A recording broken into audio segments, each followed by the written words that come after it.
que era o número mágico que muita gente tinha para o ano passado, acabou amargando um prejuízo e você vê uma caída na criação de novos endereços de Bitcoin. Ou seja, a gente vê meio que um cenário perfeito, né, para o Bitcoin. Perfeito que a gente fala ao contrário. Tanto o institucional saindo do ativo, quanto o varejo, que somos nós aqui, pessoas físicas ou carteiras pequenas, não entrando mais no ativo, ou então evitando, esperando um pouco para comprar. Que é basicamente o oposto, né? A gente deveria aproveitar esse momento agora, fazer compras pequenas e aí ali aumentando um pouco a posição, claro que você acreditar no ativo, e aí sim, quando ele voltar ali para casa dos 120, 130, você começar a pensar numa realização. Então, basicamente, Vini, você percebe que o investidor tira um pouco de dinheiro de cripto que não está andando da forma como a gente gostaria e ele acaba migrando esse capital para ativos emergentes. Por isso que a Bolsa Brasileira está subindo horrores aí no começo desse ano. Essa era uma pergunta que estava no nosso chat, Vini, e você traz agora o seu parecer, mas eu vou reforçar essa questão. A nossa audiência estava perguntando, será que o investidor de cripto está começando a olhar para países emergentes? Se eu compreendi bem o seu racional, você entende que a resposta para esse questionamento é sim. Uma das grandes narrativas, né, que a gente inclusive vem construindo ao longo daqui da minha participação no TC, é que o ciclo de 4 anos ele acabou. Né? Então, o que acontecia no Bitcoin, para quem é novo, está chegando agora, né, no mercado? Tinha o halving, o Bitcoin tinha um ciclo de 3, 4 anos de alta expressiva, depois disso ele acabava entrando num bear market, caía quedas moderadas aí de 50%, 60%, isso acabava acontecendo sempre. Era um reloginho. 4 anos, halving, 4 anos, um ciclo de alta, você acabava depois corrigindo bastante. O que a gente enxerga hoje é que esse ciclo ele acabou. Isso é positivo, né? Por quê? Porque muito do capital institucional entrou no Bitcoin, entrou em Ethereum, entrou em alguns criptoativos, e isso acaba desconfigurando o modelo. Então, agora, como o cripto antes se movia muito por narrativa e muito por alguns projetos que tentavam ser muito disruptivos, né, ao longo do tempo, a gente percebe que projetos bons vão perdurar, como Bitcoin, Ethereum, Solana, XRP, BNB, as próprias stablecoins ganharam uma porção muito grande no portfólio do investidor.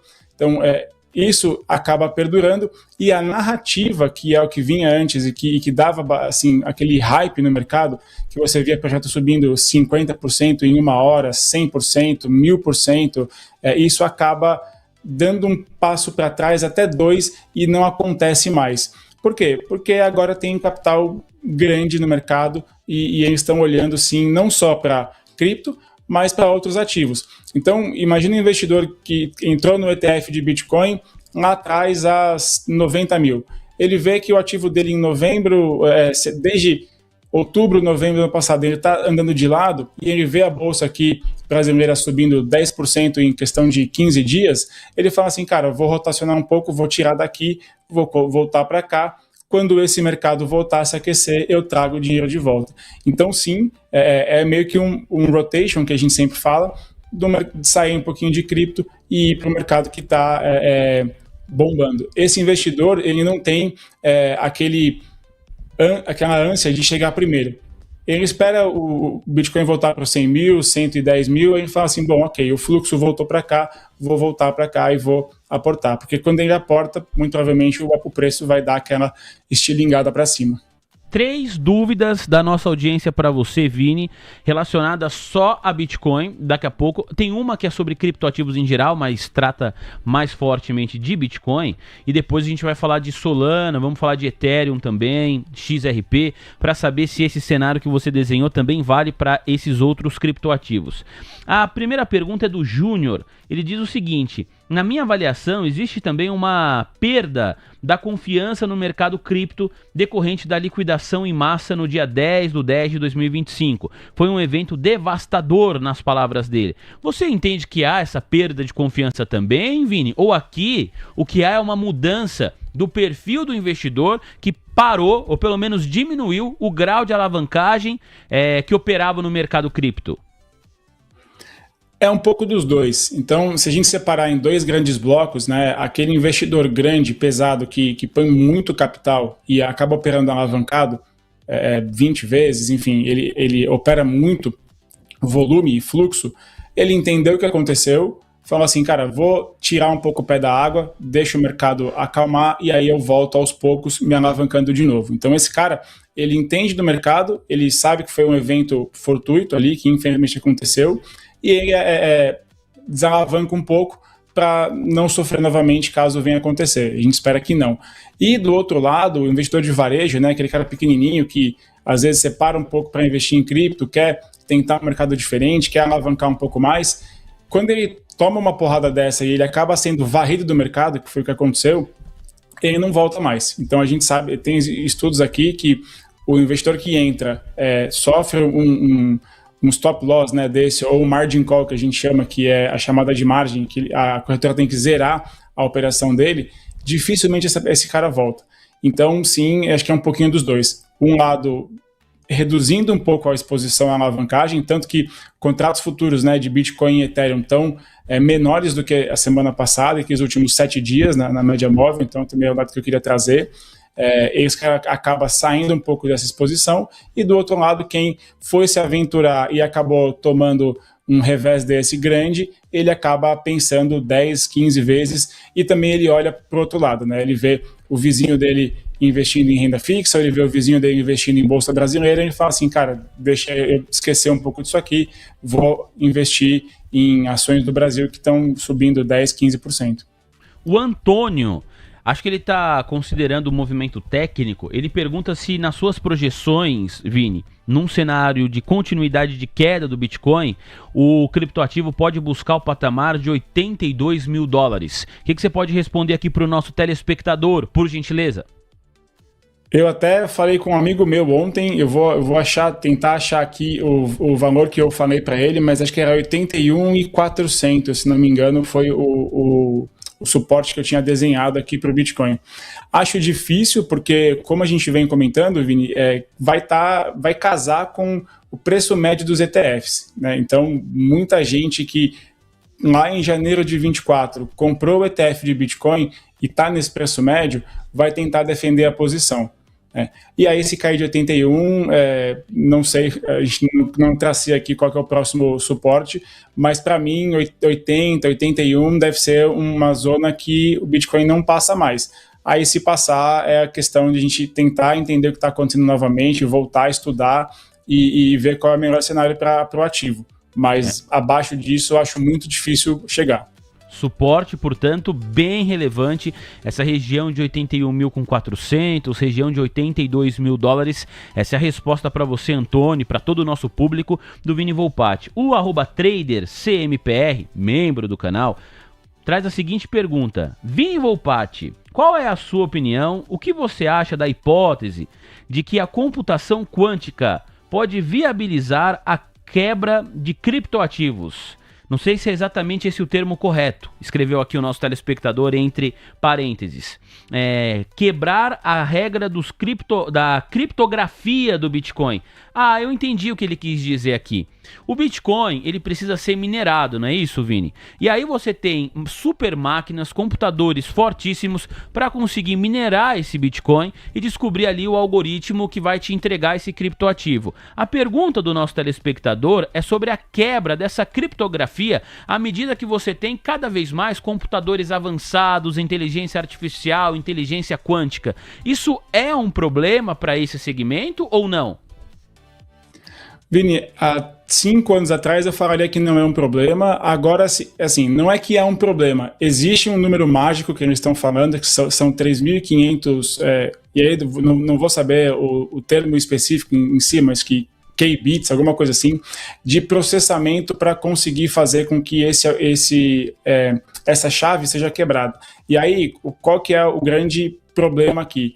Chaves muito antigas de Bitcoin, então que transacionaram lá atrás, cerca de 8, 10 anos, elas vão ficar um pouco mais expostas do que as chaves novas. Hoje, a blockchain já evoluiu muito, né, para chegar num ponto de falar assim, olha, eu não preciso mais mostrar a sua chave pública inteira para você fazer uma transação. Então, vou dar um exemplo aqui nosso, né, no dia a dia tradicional. Eu vou fazer um Pix para você. O Pix é o seu CPF. Eu pego só os 3 primeiros números e os 2 últimos. Com esses 2 elementos, eu consigo já mandar para você um Pix e eu sei que essa chave pertence ao Vini Custódio. Antigamente, eu tinha que mandar o CPF inteiro. E quando eu exponho esse CPF inteiro, com a computação quântica, eu conseguiria achar a minha chave privada e essa minha chave privada faria com que a computação quântica pegasse o Bitcoin que está na minha carteira. Tá? Então, essa é a explicação assim, bem simples do que poderia acontecer. Como a gente já tem hoje, as exchanges estão muito avançadas com segurança, com multisig, que a gente chama, e com o que a gente chama de CMPC, o que é cada um, né? O multisig, eu tenho mais de uma assinatura para fazer validar a transação. Então, não só o Vini Volpatti e o Vini Custódio, outras pessoas deveriam assinar. E o CMPC é uma chave que ela faz com que a sua chave fique fracionada em várias partes da blockchain. Então, não é tão simples assim quebrar. Então, do mesmo lado que eu tenho pessoas tentando quebrar o algoritmo, eu tenho no white paper do Bitcoin uma possibilidade de trabalhar para que isso não aconteça. Então eu tenho de um lado gente tentando quebrar, do outro gente querendo fazer com que isso não aconteça. Pode ser que se tudo ficasse parado hoje, né, o Bitcoin não evoluísse como criptoativo, em 15 anos seria um problema. Acho que hoje não tem nenhum risco, mas óbvio o time do Bitcoin também continua trabalhando e eles têm, como é que eu vou dizer, potencial e até liberdade para mudar o algoritmo do criptoativo para evitar que isso aconteça. Tá? Mas hoje em si não existe nenhum computador capaz de fazer com que esse algoritmo seja quebrado, então fiquem tranquilos. E cada vez mais o algoritmo do Bitcoin vai evoluir para você poder se defender desse tipo de ataque. Muito bem. Vini Volpatti manja muito, senhoras e senhores. O cara é fera. Você ia complementar e eu te interrompi, Vini? Não, a gente pode até aprofundar depois nesse assunto, né? Eu estava estudando aqui, eu tenho até um paper que eu escrevi, tem mais ou menos umas 10 páginas. A gente pode vir aqui no outro dia explicar somente sobre isso, porque acho que é um tema bastante legal, o pessoal gosta de entender e vale a pena a gente aprofundar um pouco mais. Mas mensagem de agora, fiquem tranquilos que não tem nada que possa quebrar o algoritmo do Bitcoin. Muito bem, valeu, Vini Volpatti, senhoras e senhores. Ô Vini, falamos muito sobre o cenário do Bitcoin. Esse cenário que você traçou aqui, vale exatamente os mesmos parâmetros para Solana, Ethereum, XRP, ou esses outros criptoativos que eu mencionei têm as suas especificidades para a gente também trazê-los aqui para a nossa conversa, eventualmente para os investidores que estão aportando em Ethereum, Solana e XRP serem contemplados? Não, também vale, né, Vini? O Bitcoin ele é basicamente o cavalo que puxa ali todo o bonde dos criptoativos, né? Então, quando ele sobe 2, 3%, os demais acabam vindo nessa mesma toada, tá? Só dou uma ressalva para o Ethereum, porque a gente tem visto o que acontece com o Bitcoin, de não ter carteiras novas sendo criadas, de não ter carteiras no game, né, que a gente fala, e de menos pessoas interessadas no ativo, o Ethereum é o oposto. Então, aquela analogia que a gente faz é uma empresa que reduziu o endividamento, que está gerando caixa, que fez o dever de casa, mandou embora aquela unidade que não dava lucro, está se reformulando, o Ethereum vem sentindo e vem fazendo isso. Tá? Então, eu entendo, e a minha opinião pessoal, é que o Ethereum é meio que uma mola comprimida. Assim, a hora que destravar todo o potencial e toda a melhoria de interface que ele vem fazendo, o ativo tende a performar melhor que o Bitcoin. Né? E aí aquele gráfico que faz a análise de Bitcoin e Ethereum, ele vai inverter. Né? O Ethereum vai subir muito mais que o Bitcoin, então ele tem um potencial maior no meu ponto de vista. Solana, ela precisa ainda resolver alguns problemas um pouco crônicos da blockchain, e ela acabou indo para um lado muito de meme coin, que é basicamente um ativo que não tem tanto fundamento, ele não entrega nenhum valor em si como ativo financeiro, né, para a sociedade, e XRP também tem alguns poréns, porque ela ainda está muito concentrada na mão de poucas pessoas, né? Então, ainda existe um capital, um supply muito grande para ser colocado no mercado, que isso pode fazer com que o preço em primeiro momento suba muito rápido, mas ele caia muito forte, porque esse investidor acabou abrindo a mão da sua posição. Então, tem que tomar um pouquinho de cuidado aí com alguns ativos ainda.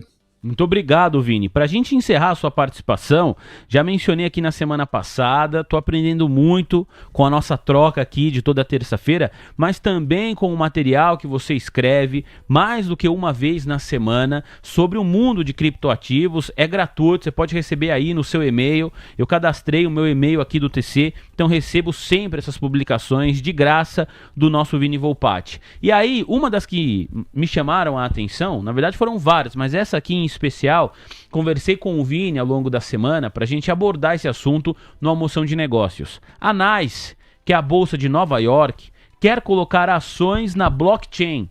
E aí você coloca um parênteses aqui no título. E isso muda tudo. Por que que muda tudo? Por que que é importante nós, investidores que gostamos de cripto, você que está acompanhando e não gosta tanto de cripto assim, independentemente de gostar ou não, isso é outra história. Esse tipo de movimentação realmente tem o potencial de mudar a maneira como os investidores e o mercado consomem os seus ativos, né? Acompanham os seus papéis, as suas ações. Queria te ouvir muito a respeito desse tema, por gentileza, Vini. Claro, vamos lá. Aqui, Vini, é um passo a mais quando a gente fala que blockchain está caminhando para a sua maturidade, né? Então aqui é muito bom a gente dissociar um pouco cripto, Bitcoin, Ethereum, Solana, XRP, de blockchain. Tá? Por quê? Porque cripto é o ativo que eu compro na Binance, na Coinbase, em qualquer outra exchange. Eu vou lá, compro um Bitcoin, compro um Ethereum, deixo na minha carteira e espero o ativo valorizar. A blockchain em si é a infraestrutura que vai vai permitir que eu tenha essa troca de informação, troca de ativos entre o Vini e o Lucas, entre o Vini e a Sandra, enfim, é o que vai permitir com que os ativos se movimentem de um lado para o outro. Tá? Quando a NYSE começa a olhar para colocar ações em blockchain, o que acontece? E qual foi o motivo pelo qual o cripto ficou tão famoso e ganhou tanta notoriedade? Velocidade. Você tem, os dados são abertos para qualquer pessoa poder enxergar o que você está fazendo, custo e escalabilidade. Então, hoje, é muito fácil eu conseguir escalar um projeto cripto, né? Então, eu posso pegar aqui, um exemplo que eu sempre dou com palestra, todo mundo tem um computador que tem um espaço do HD ali sobrando. Eu posso pegar 100 computadores espalhados pelo Brasil inteiro, pelo mundo inteiro, sublocar parte desse HD e transformar tudo isso num servidor gigante de informação. Esse é um ponto 1. Quando a NYSE começa a olhar para a blockchain e fala assim, vamos colocar ativos na blockchain, ela melhora a velocidade, ela reduz custo e ela faz também com que o ativo fique 24/7, porque eu não fecho, né? A Binance não fecha, a Coinbase não fecha, a blockchain não desliga, e eu faço com que a minha liquidação seja de zero. Então, muita gente já vendeu uma ação hoje e teve que esperar 2 dias para cair na conta da corretora, né? Tanto aqui quanto lá fora. Agora não, se eu entro com ações na blockchain, eu vendi qualquer papel, Tesla, Apple, pode ser um papel brasileiro, eu tenho a liquidação na hora, eu posso fazer o saque, colocar na minha conta do Itaú, do Bradesco, do Nubank, e qualquer que seja, e já utilizar esse valor. Então, é um passo a mais e legitima ainda mais a tecnologia da blockchain, porque o que antes era visto como não vai dar em nada, cripto é um negócio para um grupo seleto, né, aquele bando de louco, crypto freak, agora vem abraçando o maior mercado mundial. Então você tem um passo importante, claro, não tem nada definido, qual vai ser a blockchain, qual vai ser o projeto. Se alguém, até um disclaimer, né, se alguém vier com uma narrativa falar assim, vai ser usado a blockchain X, vai ser a blockchain Y, cara, esqueçam, não tem nada definido ainda.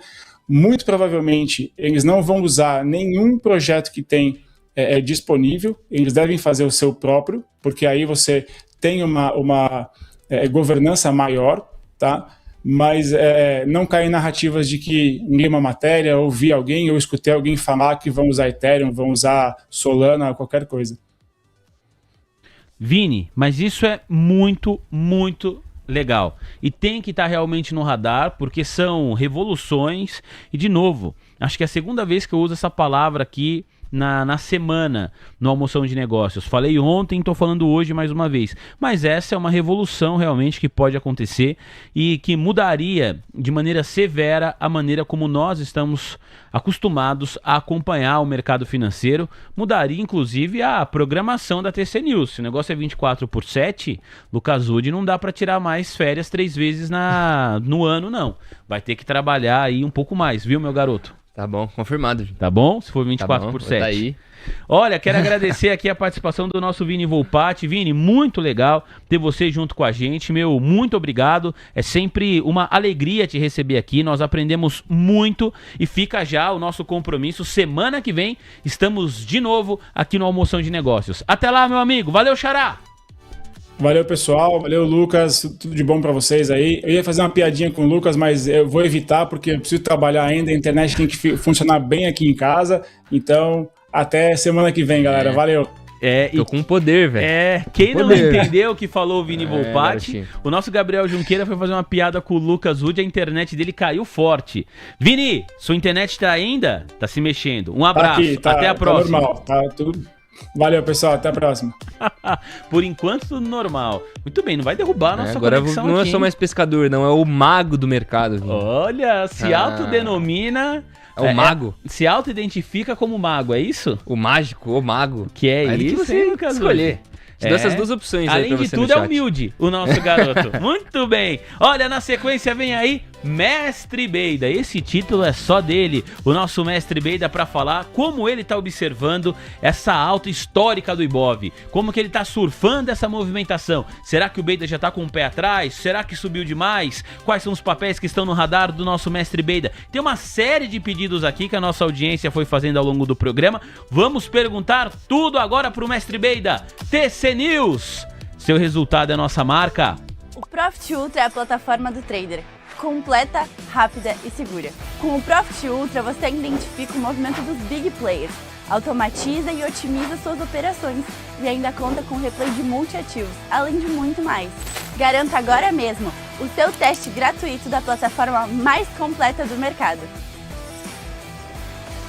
2h da tarde, 35, agora 36 minutos, cravado, 1.500, agora 1.400.